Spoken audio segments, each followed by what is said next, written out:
తిరుపతి అంటే వాళ్ళ దృష్టిలో నాన్ ఫోకల్. అయితే అదే తిరుపతి నాకు శాలరీ హైక్‌కి కారణమైంది. ఇవాల్టికి నా లైఫ్‌లో అదొక కీలకమైన ఘట్టం కింద ఫీల్ అవుతాను నేను.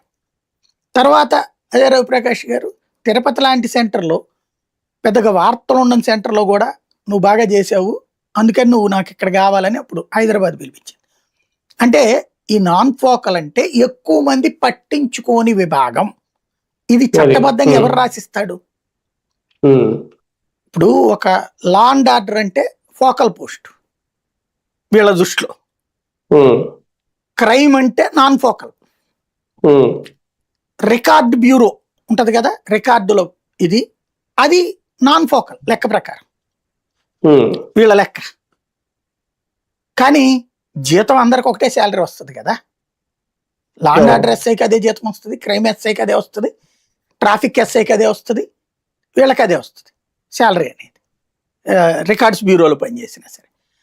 అంటే మనం తలుచుకునే నాన్ ఫోకల్. మామూలుగా మాట్లాడుకునేటప్పుడు అంటారు. లూప్ లైన్‌లో పెట్టారంటారు. ఇది న్యాయస్థానాలు మాట్లాడొచ్చా అవి? లూప్ లైన్ మెయిన్ అనేది. అదే పాపం విజయానంద్ గారు మాట్లాడింది. ఆయన మాట్లాడిన దాంట్లో బూత్ ఏమీ లేదు. అది. జస్ట్ హ్మ్. వాళ్ళ డిపార్ట్మెంట్ సెక్రటరీ గాని విజయానంద్ గారికి కూడా తెలుసది. ఏది ఫోకల్, ఏది నాన్ ఫోకల్ అని. కానీ అది నోటి మాటగా ఉంటది తప్పించి